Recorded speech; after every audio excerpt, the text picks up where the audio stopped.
Hi, it's me, Rasheed Ogunlaru, coach, speaker and author, and welcome back to my top 10 tips for the 2020s. And we are up to tip number 5, so we're halfway through this journey, and tip number 5 is about robustness. Robustness, people have been talking a lot, particularly over the last 8 to 10 years, about resilience. Robustness is really about that. It's about a number of different things here.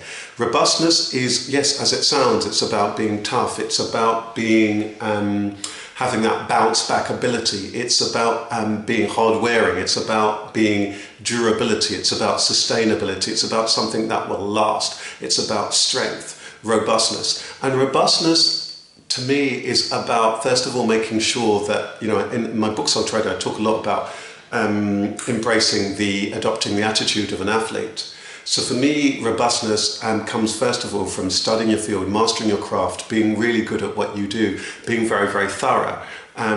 It is if you like, this is the logical, the scientific, the very pragmatic side of the blend of these skills that we need to have to make sure that we're not just floating on the wind, there's some data behind what we're doing. We've given it some thought, there's some consideration. It is grounded in something. And this is really, really, really, really a really important quality. So it means that when people can look in at your work or how it is that you are personally and professionally and so on, people see that there's some vigor, there's real substance to who you are. Robustness. So it means that, sometimes if you look at a piece of work from any dimension that the person is looking at, it's robust, it stands up. It really stands up in terms of who they are, what they're about, in terms of what they're trying to say. And I think it's really important to try and adopt this approach mentally. And some of the qualities later, actually, like stillness, will support this hugely. And it's about obviously taking care of the body,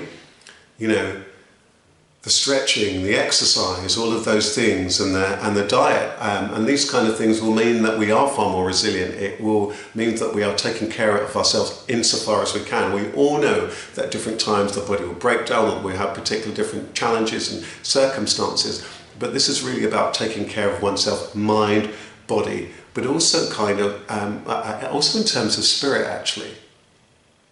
Robustness, stepping back even from what I think that I think, or what I think I've been told to think. And being able to just sit and to look. And to be able to be objective. To be able to, yes, have that point of view, but also be able to see things from other perspectives. So again, there's been a lot considered when we arrive at this point, or this project, or this course of action that we're going to take. Robustness.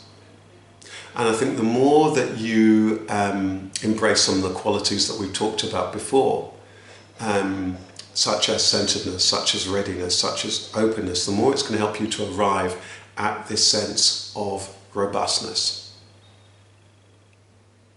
The more work we put in, the more committed that we are, the more embracing of life and the seasons of life that we are, the more it is that we're able to adopt this robustness of thought, of mind, this resilience of our being, which allows us to both be centered and yet move at the same time. So it's a really interesting blend of qualities that this robustness has, and it will have a slightly different texture in different kind of scenarios. So robustness is our tip number 5. Next tip up, kindness and service, and looking forward to coming back to you with that very soon.